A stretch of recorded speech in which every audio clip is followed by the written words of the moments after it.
Good afternoon. You're listening to Cannabis Corner on WNHHLP 103.5 FM, broadcasting live from downtown New Haven.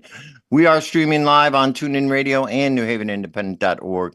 We're also streaming live video on Facebook and YouTube. Just go to your Facebook page, look us up, and hit see first to see and hear all the great programs that we have here on WNHHLP. And just a reminder that Cannabis Corner is also streaming live on the Greenhaven Media Facebook and YouTube page and procannabismedia.com. So you can find us all over the internet. And please do check us out, like, share, and subscribe, all of the great stuff we have. Well, it is Monday, October the 28th, 2024. Welcome to Cannabis Corner. I am your host, Joe LaChance, and I am joined here, of course, by my illustrious co-host, Farmer Lou, hanging out in the weed garden there. How you doing, Uncle Lou? How's it going, good sir? Just trying to push forward through the day and make the things happen. We are in our first chilly day of fall, so got the flannel on and kind of pushing through, you know what I mean, Joe, man? Yeah, it is. It is a little chilly out there today. I took a little walk earlier. It was. But that's what we're in New England. That's what we got to expect. One thing that is nice that I did notice this weekend while driving around is the foliage is getting very nice. It's just looking very pretty. So that's a good thing. That's a good thing for this time of year. Everybody's harvest is in. I'm sure they're all starting to cure and get their stuff ready. So that's always exciting. That's a good part of this time of year. That's right. That's what makes the fall fun. Is harvest. So, but yeah, I didn't do much this weekend. I did unfortunately skip Hexpo. For a lot of different reasons, but it was just not feasible for my schedule this week. But I'm sure they had a great time. I saw a lot of pictures. Looked like a grand old time up there. A lot of our friends were there. So always a good time with Bobby Nuggs and Bailey and all the crew up there. And we wish them a lot of luck. Sorry we couldn't make it up there, but I know a lot of Connecticut was represented up there. So all right, very good. Connecticut was well represented. I know Duncan was up there, so that's always a good thing. We love our good friend Duncan over at Better Ways. Give him a shout out, you know what I mean? Yep, definitely. And so yeah, Bobby Nuggs always shows a good party. And there's a few coming up here in Connecticut. Obviously, it is fall. And, what do we got going on? What do we got going on? Kristen Souza in the corner. Kristen's Corner. How are you today, Kristen? Always a pleasure to see your smiling face. Well, hello, darling. On the show. Me and my chipper persona. No, hello. How are you? This weekend was, like you guys said, great. I don't know. Obviously we're Connecticut, but hop on Route 9 or the Merritt Parkway, and even just for like 20 minutes, something about both of those stretches of highway, no matter where you hop on, it's just so many trees. And so I was doing a little running around this weekend. I'm like, man, it's so pretty. So yeah, definitely. But the trees are starting to look a little naked, and my front lawn is reflective of that because I gotta, do something about this. I think I'm going to strap the backpack on and just start blasting leaves to the side of the road. But I've never used the leaf blower, and I know it's not brain surgery, but I'm a little nervous. I'm going to suck my hair up into it or something. So, more to come. I'll let you know how that goes. Well, leaves turn into soil. I mean, they do, and I struggle with whether to leave it for natural fertilizer, but I'm going to be real honest. My driveway is kind of narrow, and so I pull up and park on the grass. Well, you got to do the driveway. So, the driveway, but I was going to say even the grass next to the driveway, when those leaves get wet or covered in snow. Oh, you're going to fall. It's brutal. Have been there, done that, and I don't want another ankle injury, so... All right, then get the leaf blower out. You could always get one of those cloud cannons and do something Hi about while it. you're doing it. Yes. I know you've got a good list of events. Mine is short and, we'll piggyback off of it. So one for sure, the Connecticut Cannabis Small Business Alliance. We've been plugging this a little bit. The event is finally here. So we are having that this Sunday, November 3rd. It's being hosted at Illicit Brewery in Manchester. It's going to be a great event. I was checking the ticket counts this morning. We've got a lot of great people coming out. There's going to be we have a lot of people in the community that have donated items either for our silent auction or for raffle items. So you'll walk away with something fantastic donated from the local community, ranging from signed photographs, skateboard decks, products, massage gift certificates. So some really, really great things. And we're going to start highlighting those folks. Emerald Lounge will be there. So we'll have the lounge out front, but tickets are still on sale. So go to ctcannabisalliance.org. When you hit the menu, it'll say event tickets, and you can purchase the tickets right there on our website. So that is something I certainly wanted to promote. We got a lot of great sponsors for that too. Yeah, we do. We have a lot of great sponsors. So between the sponsors, so the folks that have stepped up, and quite frankly, we wouldn't be able to put this event on without our sponsors. It was so important for us to reach out to people in the community, ranging from folks with licenses, dispensaries, ancillary businesses. And so we've got a nice mix of folks that came together and kind of ponied up and made it so that we could actually host this and raise some money for the group. So quite frankly, we wouldn't be doing it without them. So shout out to all of the folks that are on our banner as a sponsor. We love y'all.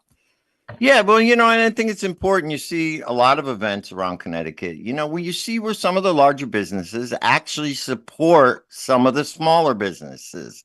And I think that is actually nice.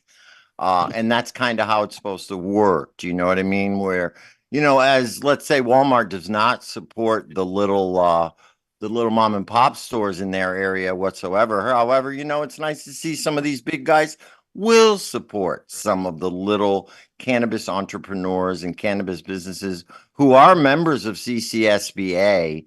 And these larger companies support them, and therefore they want to support the organizations that they're involved in, And, I think it's actually a positive step for the community to start coming together and having sort of a synergy between the different levels of the industry rather than an adversarial relationship, which is the norm in this world today. Everybody hates each other. Everybody wants to fight with each other.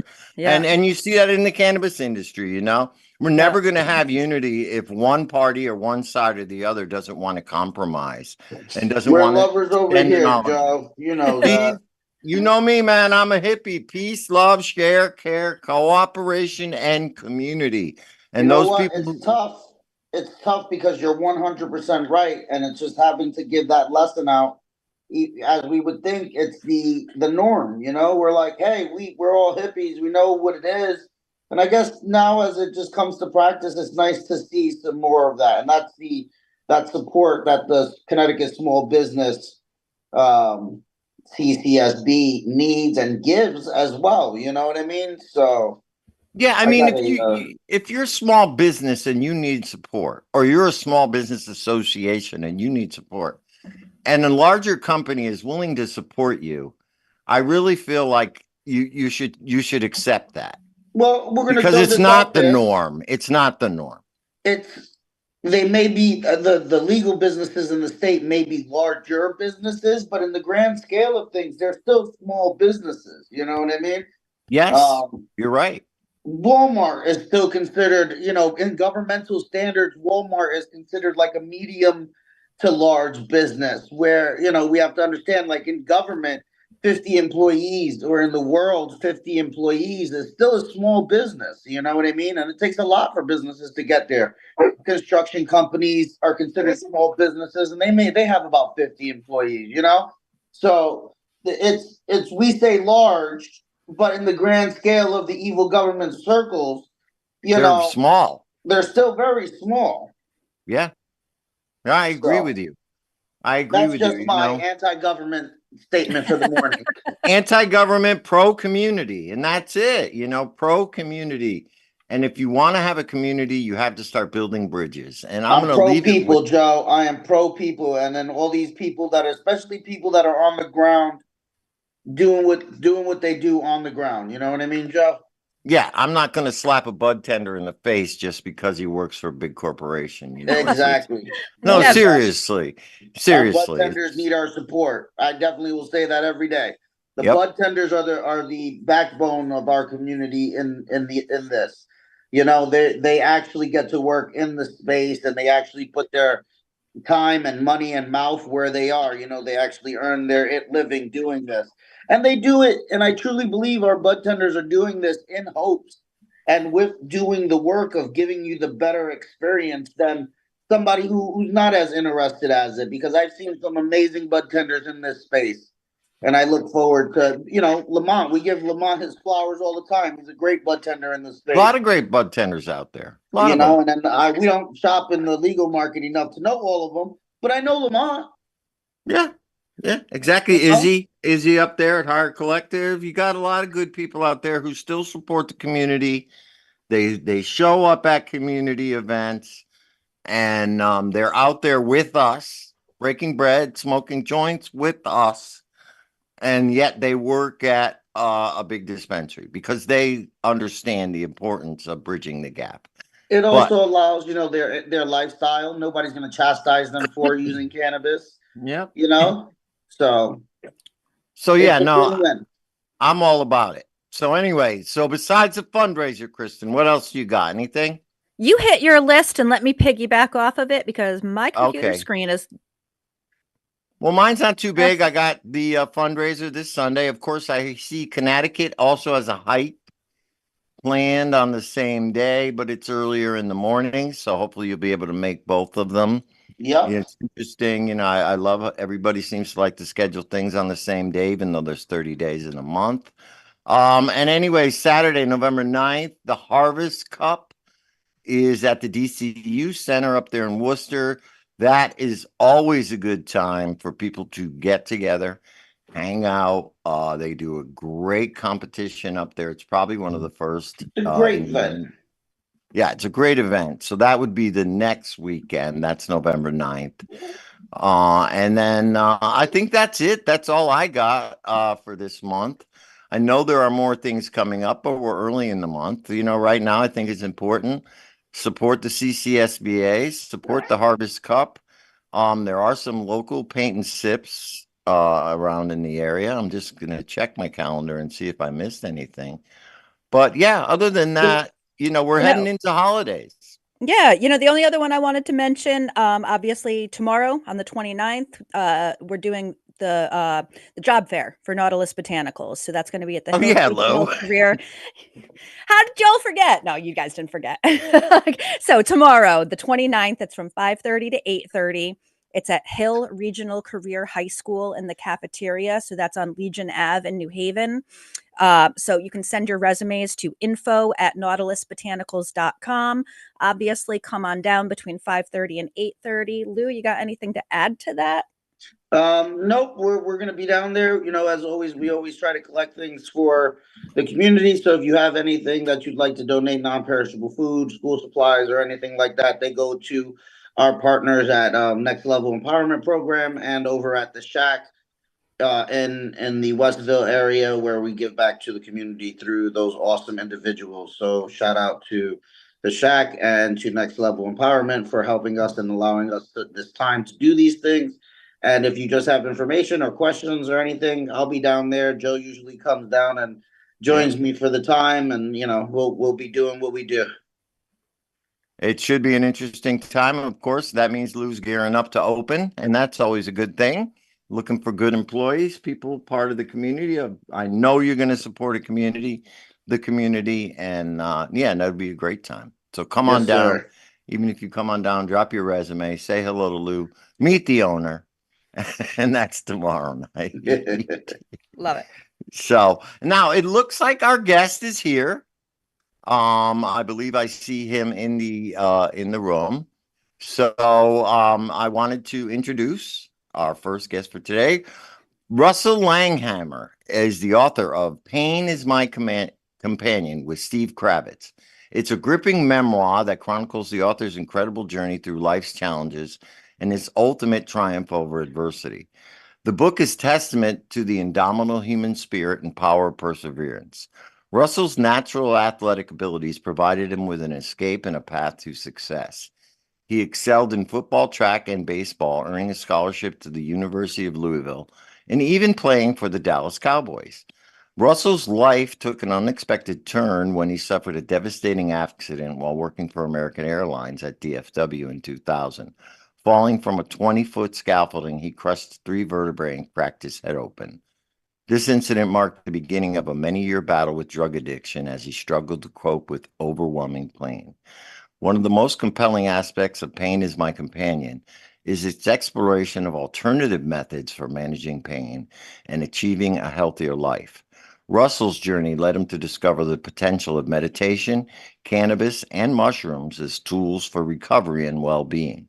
His experiences and insights offer a fresh perspective on the ongoing conversation about therapeutic use of these substances and their role in holistic healing.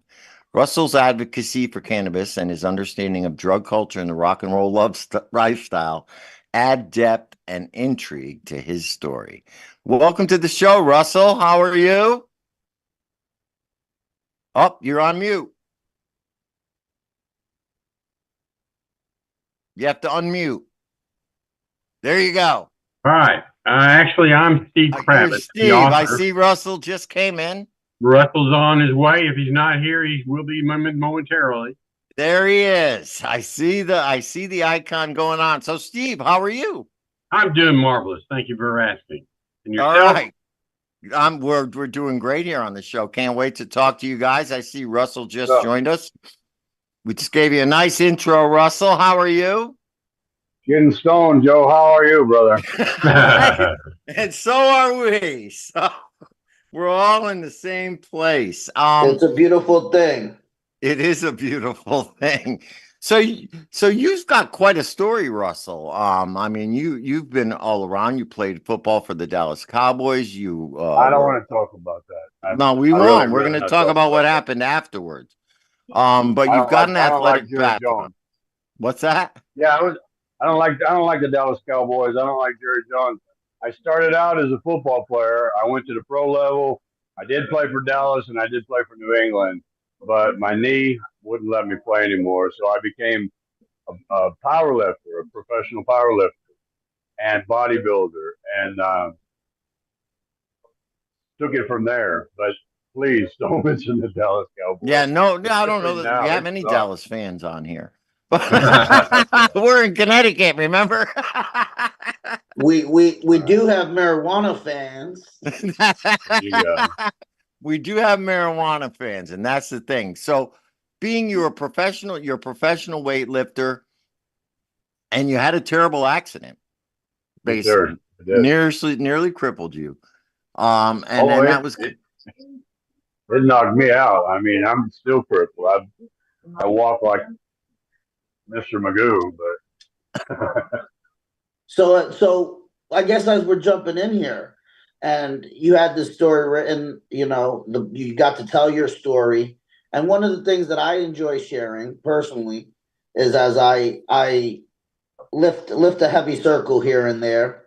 Have you found that cannabis has allowed you to continue to live your daily life in a little bit more of a positive way than sometimes what the pharmaceutical companies would ask you to take or throw in your face or anything like that? Oh man, you know who Ronnie Coleman is? Yes, I do. Okay, that's the reason I got my pro card in powerlifting, because I could never beat him. That son bitch was, I mean, I competed against him for a while and I just could never beat him. Now he can't even walk. Right. He's in a wheelchair and he just hangs out at the gym and sells his autograph and he sells his t-shirts and stuff. I'm living a much better life than Ronnie is right now. He's taking a lot of oxycodone. Yeah. That's a conversation that I have with some of the guys in the gym. I enjoy, powerlifting currently. I do some strongman, And that's a conversation that comes up a lot because I partake in cannabis. I microdose in mushrooms, and I found that this was a much better way to deal with pain, to help my body recover, to kind of to help push myself forward versus taking some of the other prescription. Exactly. Instead of taking some of the other prescription things that are being prescribed to a lot of the guys. So what are some of your thoughts on that versus the painkillers that you can see? And my heart goes out to Ronnie Coleman, man. He was a legend in the game, and to see where he's at right now, if you ever do see any of the videos, the documentaries and everything, you can see that his body has taken such a toll from the medicines that he's taken. Yeah, I'm in those documentaries. That one they got on Netflix called King Ronnie. That's of all of us training over at Metroplex. We used to train so hard that we couldn't walk, we couldn't drive. I couldn't drive. I had a Standard back in the 80s. I had a Toyota stick shift. And we would do legs over at Metroplex. We wouldn't be able to drive afterwards. Right. Wow. Hey, I wanted to ask you real quick. In the professional bodybuilding circles, what is their stance on cannabis? I mean, I know they have strict regulations for other drugs, but I would have to think in that industry, as in most sporting industries, they have started to loosen up a lot of the regulations that they used to have and restrictions towards cannabis use and CBD and cannabinoids. Have they gotten that way in the professional weightlifting area? Almost every bodybuilder, powerlifter I know uses cannabis because alcohol destroys muscles. Mm-hmm. Right. And we're done, we're doing the podcast ahorita. Sorry, I got a brain injury. What were we talking about? Every weightlifter uses cannabis. Well, you can't mix alcohol and some of the drugs that they like to use.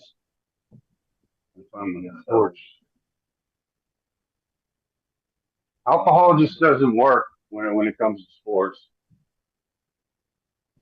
Yeah, alcohol really is a deteriorating thing to the muscles. So cannabis, I'm happy to hear, I'm very looking forward to the book as well. It looks like it's a read that I'm going to be doing while I do my cardio. Steve wrote the book, by the way, guys. Yeah, we'd love to hear from Steve as well. And the book, Russell and I had been friends for a considerably long time, and this is my second book that deals with cannabis. And it just so happened that timing is right, and Russell was not able to find somebody that could understand what he was trying to do. His story has been out for a couple of years, and at a lot of the events, the cannabis normal type events and whatnot throughout the country, even in the European countries like Germany, Russell has been an active speaker on his story. And it was a story that really needed to be told. And one afternoon we were getting together, doing our thing, and he says, I can't find anybody to do my story. He says, I know it should be out there. I said, Russell, I'm just finished with my last project. I'm looking for something kind of different. I said, let me pick it up. I said, let me see what I can do for you. It can't get any worse than what we're at now. And so for the next nearly year, at least once or twice a week, we would get together and on many days just over the phone conversing. And over the period of time, the story kind of unrolled, and as we would talk, I would make notes, and it's definitely Russell's story. I just basically put the words in the right order and the way I interpret the way Russell thinks in the storyline, and we've got a phenomenal story, or I should say, Russell has a phenomenal story. We've been very fortunate. We've been out just a few months and whatnot, but we've had a lot of positive response from people who have had the opportunity to read it. And we've been on quite a few podcasts and radio shows and TV shows. Every chance that we get an opportunity to sit in front of some people that might be of interest, we're going to talk about it. Well, I we love love to this. hear it. We love You to hear know, that. You we're know, we have a very mixed bag of interests here on the show. I enjoy the cannabis growing, at one point selling, now and now moving into the legal realm and using cannabis as my pre-workout, my post-workout, kind of where I'm at in my athletic life as I hit 40 years old. And Joe is a huge friend and supporter of athletes in the wrestling realm. um we I get to know a go to few of those. wrestling matches together pretty regularly, and to hear the story, as we know, and we know that you have been part of a lot of that side of it from the 80s, 90s, and even till now, getting to meet a lot of these athletes, being one yourself, being a professional athlete yourself, and you know, pain is my companion is something that resonates to a lot of us as regular folk as well, yeah, using Man, cannabis. I'm sitting here, I rolled up a joint, I'm enjoying a joint. Joe usually has a joint or a pipe or something going on. I see that you're indulging a little bit in some wax. I've got a nice jar like that I enjoy as well. So I like seeing that you also understand the different forms of cannabis. You're not just somebody, I don't want to say the old school word of poser, but you're somebody who actually uses and indulges and really does support the everyday use of cannabis, as well as you look fairly physically fit. Just shows a lifetime of shows a lifetime of health and wellness there. I see you've been through a whole lot, and This is my is this fourth something? pacemaker. Is there an excerpt from the book that you guys would love to share as we get it? I know that I'm picking up the book.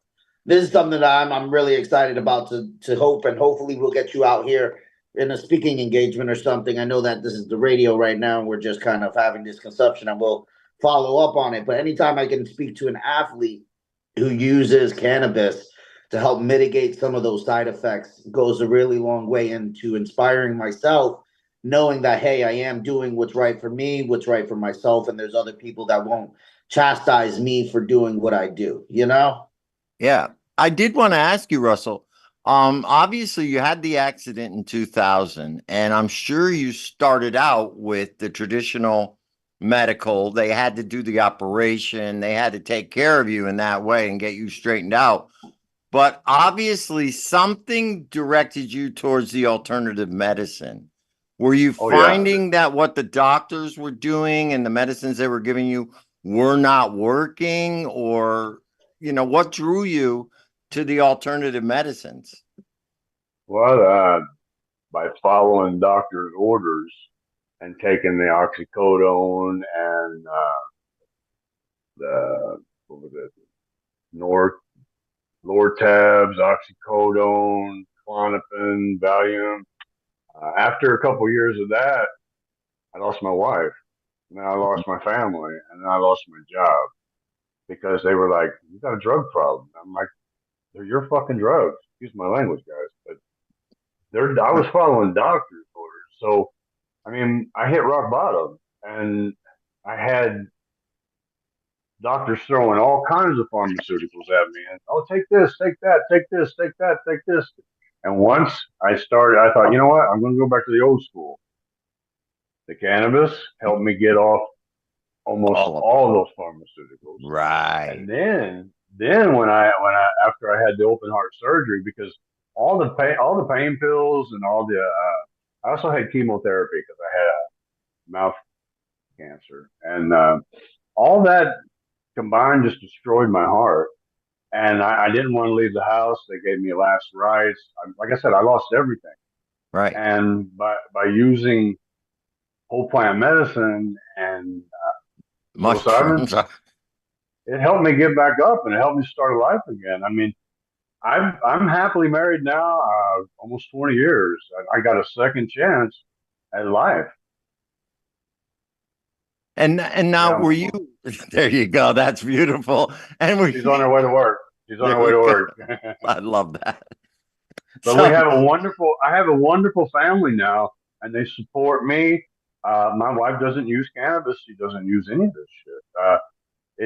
It makes me jealous, but she can get in a trance without using anything. She'll go out in the backyard and take her shoes off and put her feet in the dirt, and just get in tune with everything. I'm sorry. I was a junkie, man. I was a doctor's. I got to have something to get me up in the morning. And this Now, right here keeps me going. I mean, and I can function. right. And that's the important part. I mean, just from listening to you, it sounded like not only were you physically in pain, you had a lot of problems, but Well, I had a brain injury, Joe. Yeah, you had a brain injury, and now you're saddled with a drug addiction as well that they gave you. Yes, sir. That's what I want. I'm glad you said that because I followed orders, and they told me specifically when they put me on the OxyContin. I remember the day. It was in December. The guy says you won't get hooked on this, and my first wife was like, "Oh, great," because addiction runs in my family. Okay, I'm German. All right, with just enough Jew to make me fucking mean. Yeah, we got to keep the. But everybody in my family drinks 12-pack before noon. I mean, my sister drinks a 12-pack before noon and finishes the day off with weed and beer. My mother died at 52 from drugs and alcohol. My brother died from Klonopin and whiskey, and then I had another brother in Connecticut. He was in Connecticut. He thought he bought some Percocets, and they were fentanyl, so he's dead. Wow. See, and you know, I'm still going. I just got back from a trip. We live in Mexico. We try to live in Mexico half the year. My wife's from Mexico, and we just got back from Playa del Carmen. Doctors told me, Joe, you'll never work out. You'll never be able to work out again. You'll never be able to travel again. Since he told me that, I've been to Buenos Aires 3 times, Germany, Budapest, Austria, Mexico multiple times. And when I was in Mexico, I caught 2 big old barracuda. As Steve, wow. they were nice. And we're talking a Russell few years still out. works out. Russell still works out 3 days a week. Yeah, When I'm we're done talking. with this, I'm going to pump it up.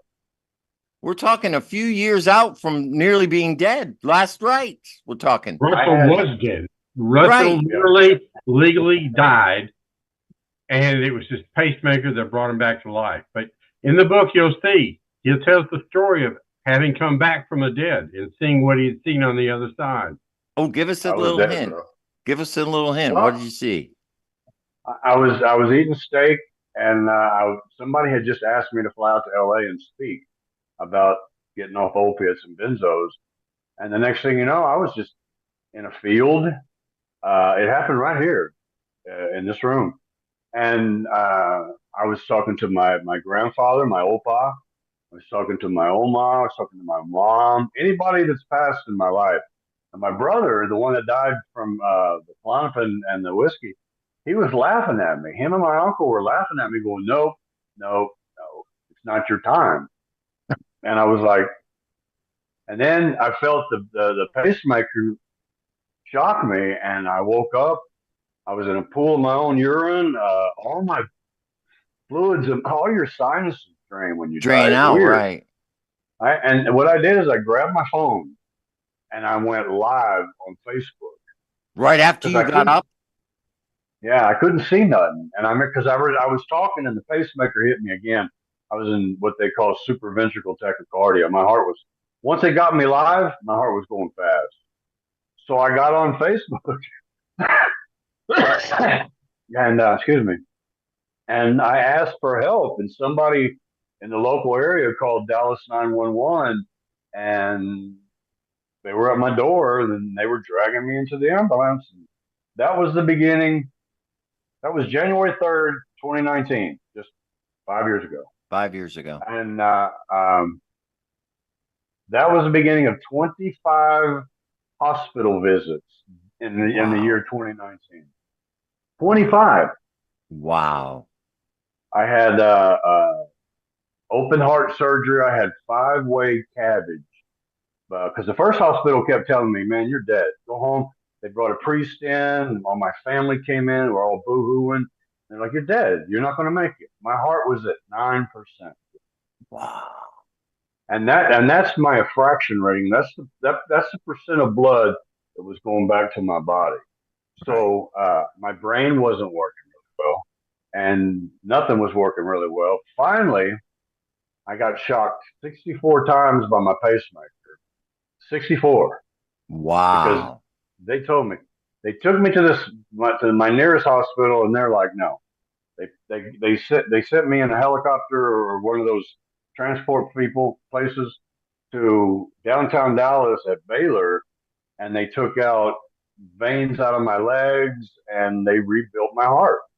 They told me, we don't think you're going to make it, but we're going to give it one hell of a shot. I came home. I still needed 2 ablations. One in September. I had the surgery in October. I had got my fourth pacemaker, and then I was having problems with the rhythm. So I had 2 ablations where they burned out my sinus cavity. And I don't want to get too technical for those people who are not in the medical field, but your sinus cavity is your natural pacemaker. Mm. So this machine keeps me alive. It does everything. And they just expected me to go home and kind of die. But because of this whole plant and this fungus and my never give up attitude, I'm working out. I'm back in shape. People are like, what the hell are you doing? And I'm like, I'm living. That's it. That's a beautiful story. I mean, that's a real success story going from that to where you're at now. And now you're in Texas. And I Yes, think this sir. is important for people to know. Cannabis is not legal in Texas, right? It is for patients such as myself, but the Percentage of THC is like percentage of THC is 0.02 or something.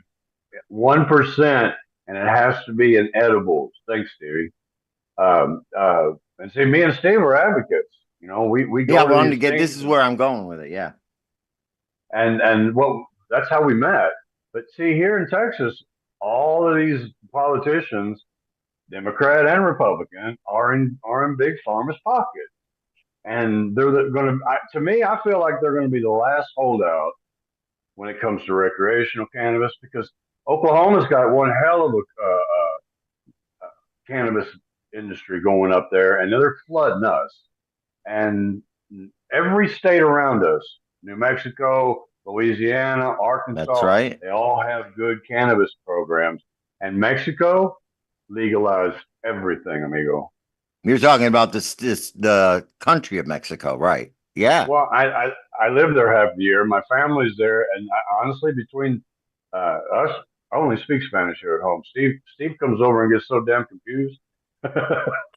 we I'm German too, so now we only speak Spanish here at home, and I'm proud.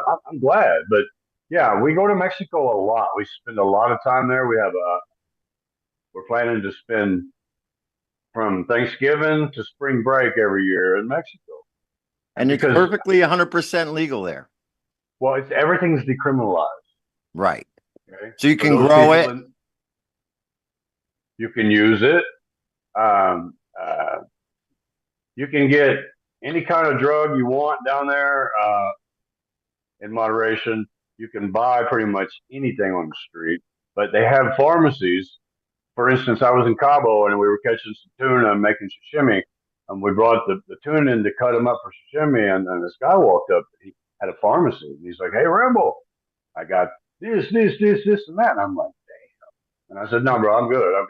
I've got sponsors here. I've got my cannabis. I got my wax, and then my microdoses. I'm good.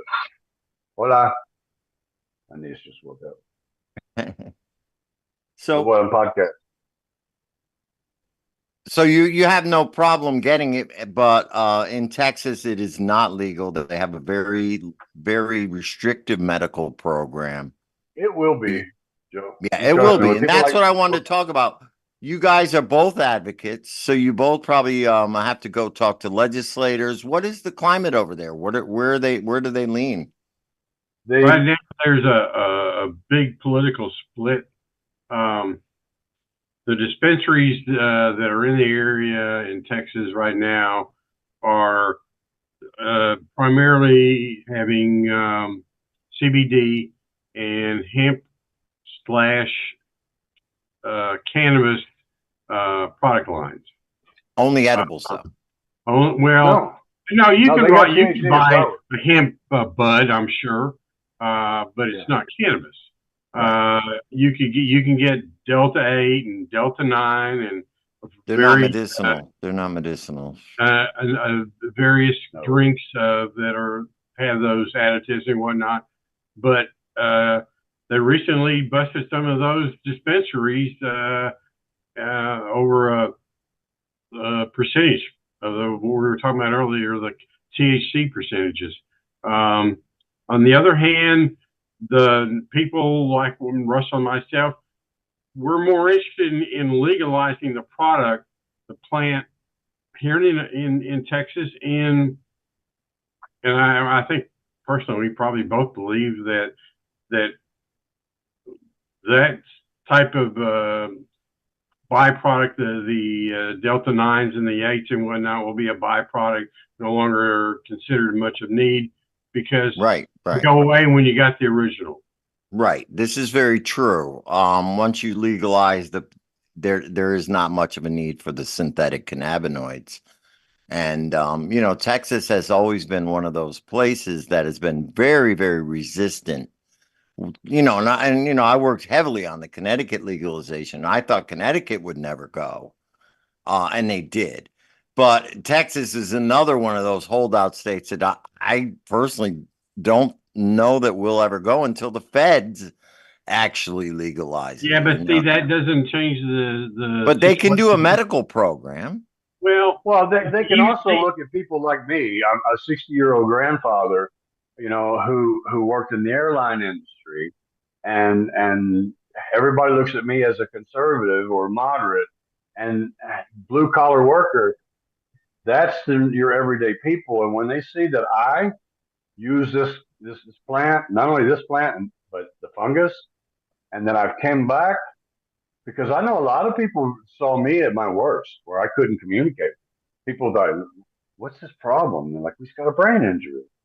Now, nobody asked me about my brain injury, and that's priceless. Yeah. Now, have you worked with doctors on this, or have you really pretty much done it on your own? You do. There are some doctors. I have a doctor friend from India he teaches a class on whole plant medicine, and we've become very good friends, and we sit and talk like me and Steve. What Steve would do, me and Steve would just sit and talk about the old days back when I was running around with all the bodybuilders, pro wrestlers, pro football players, and our stuff. Well, this guy does the same thing. He'll come over, my wife will make us a little dinner, and we'll go out back and spend time, and he'll just pick my brain, because honestly, Baylor is learning so much. Every night at 11:20 Central Time, they do a download and find out how my day went, and then they put another download for my next day. They're learning tons of stuff from me. Plus, the other doctor, and he's in touch with John Hopkins. He's also Baylor, but he's in touch with John Hopkins because John Hopkins is doing amazing things with the psychedelics. Yeah, there's a lot of good studies here too. The combination of the two have completely brought me back to where I'm almost like I was before I got hurt. You're preaching to the choir, my friend. Now imagine what it does for somebody like you with such drastic needs, right? Imagine what it would do just for the everyday person with depression or anxiety. You know what I mean? This is why it's very important that we go out there. Now, we have legal weed here in Connecticut. We have medical and all that, but psilocybin is now the next frontier, because I think you've just said it. The combination of the two can actually rewire your brain. Yes. and change your neuroplasticity to the point where, again, somebody who came back 5 years ago, legally pronounced dead, is sitting here talking to me on the radio, looking great, flexing his muscles, and smoking it. That's an amazing story. So, and that is a drastic story. Too, Joe. Yeah, of course the microdose. Look, we all do it here. I took them about a half an hour before the show, and they're starting to kick in. I'm starting to get that. And you feel nice. Feeling. We're all brothers, like I've known you my whole life. Now you mentioned something. You said Baylor is monitoring your pacemaker here. Do they also now? Do they monitor like what the effects of the cannabis, or do they can tell when you've dosed and when you haven't, as where your heart rate goes up and down? It's got to be very interesting, those It's results. an excellent question because the last one time we were in, and my doctor's from India, young, progressive. They brought him to the United States, I think, when he was 14 years old and put him in this program. And he came in, he started saying, "Hey," he said, "Japan." And I go, "Man." And he goes, I said, "No, we just got back from Germany." And he goes, "No, jumping and pumping at night. My man, 2 o'clock in the morning, you're exercising." My wife got very, very, very embarrassed, and she don't go there. Ah!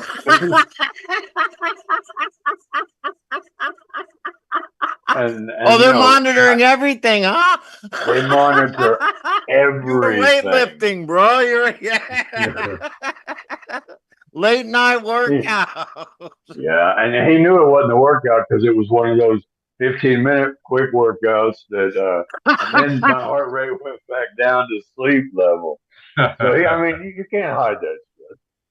And my wife, she's Mexican, bro. She's very, very, she goes, she Hi. prays all the time. She's religious. So it did. It made her embarrassed. But you gotta understand, I know men at 60 that would love to be in my situation. That's right. Who never had an accident, never had nothing. Right, right. And they take the blue pill and they tell me, "How are you doing this?" And I'm like, "I got a great support system. I've got a lot of people that have come to me, and I use some very good medicine." Right, right. My circulation is working well. But you know what? And not only circulation down there, but up here in my brain, Yes, yes. now me and Steve can have some of the best conversations. I mean, sometimes we'll be bored and we'll just pick up the phone and start talking, and we talk about stuff that nobody would especially an athlete. Because I used to get so angry when people would be like, "Oh, oh, he's a jock," you know. I used to catch. I used to work in customs here in Dallas Fort Worth, and I'm multilingual. And I remember this German flight attendant came in and she goes, "Da geht ein typischer Amerikaner Dummkopf mit viel Muskel und ein kleines Schwanz." And I'm like, I kind of got that. she goes, "There's a big American muscle head with a bunch of muscles and a little dick." So when she comes back, she has this little cup of Haagen-Dazs, and the whole crew is with her. And I'm like, "Entschuldigung," that means excuse me. And everybody stopped, and she's like, "Oh shit." I said, "Sanai macht dich dick und es ist nicht gesund für deine Zähne auch, du Schwein." I said, "Ice cream will make you fat and it's bad for your teeth, you ugly pig." And they were like, you speak German." You know, I dated her for 6 months. Well, there's the punchline right I was like, there, that's one way to baby. shoot your shot. Right on. Good old Connie. I mean, we had a blast. She was like, "I didn't know you were German." But you know, now people who deal with the public like that, I mean, you're getting harassed. Microdoses will help you make it through an 8-hour day of nothing but bullshit. I agree. I agree. All of the stories that Russell are telling are just the tip of the iceberg.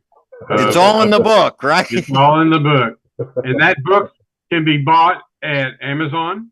Steve, you're a good man. You know what time it is. Go with it. And it can be bought at my own website is author Steve Kravitz, KRAVETZ.com, or you can go to Facebook, Pain is My Companion.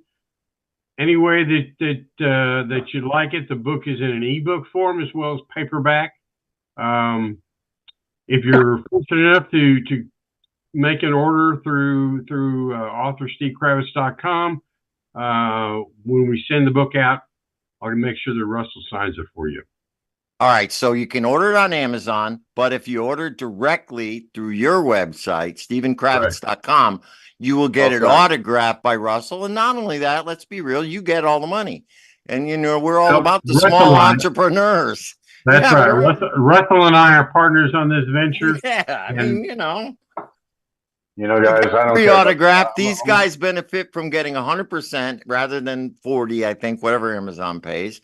And you're supporting a good cause. You've heard the interview. This guy really came back from death using cannabis and psilocybin.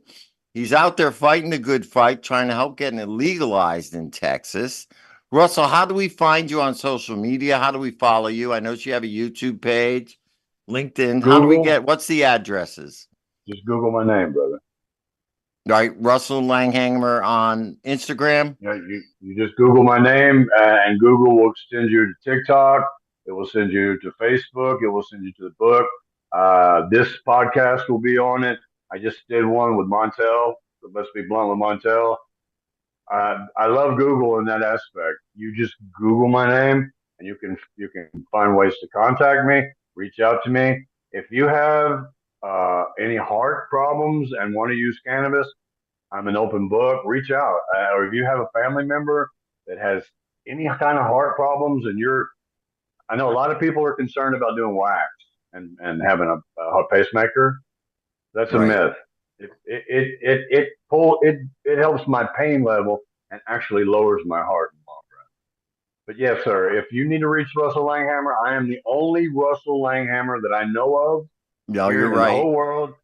I can speak German. I can speak Spanish fluently, and any other things with AI now, I can get around it. So reach out. I'm an open book, and I'm enjoying this. I'm enjoying helping people because my wife, she told me, start the YouTube channel.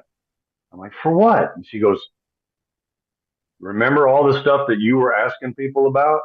Now at Baylor, you said you're talking about Baylor. I brain injury. I volunteered time in a class called Wired for Life because pacemakers are becoming very popular now and they're extending lives. And nobody has any clue. I didn't have any clue. I was a jock. I never expected a machine to keep me alive. Right. Wow. And Russell, that's one thing a lot of people don't normally correlate cannabis with is heart and cardiac, Bingo. It's normally, with the, other different cancer and things like that. So that's great, Russell. I want to thank you guys both for coming on.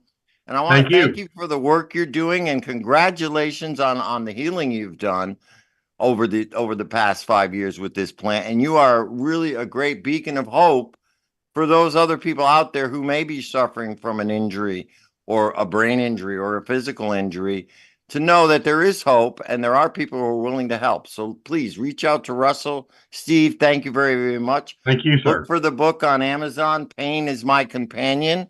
Thank you, guys. Uncle Lou, any last words? I'm looking forward to the book myself. I will definitely be placing an order within the next couple of days. I look forward to that right from the website. But for everybody else, I just hope you stay happy, healthy, and I, my friends. All right. And Kristen? Yeah, Louis. I was just going to say thank you guys so much. This was great. And yeah, to the people listening, definitely check out the website to get the book. We've given you some reading materials. You got some great events to go to this weekend. Check out Lou's Job Fair tomorrow and have a lovely week. All right, everybody. Thank you, Russell. Thank you, Steve. Pain is my companion. You can follow me at Joe the Weed Guy. Follow us at Green Haven Media. Sign up for our YouTube page. Please subscribe. We'll see you all later. Thank you very much. Hit that music, Harry. I like that.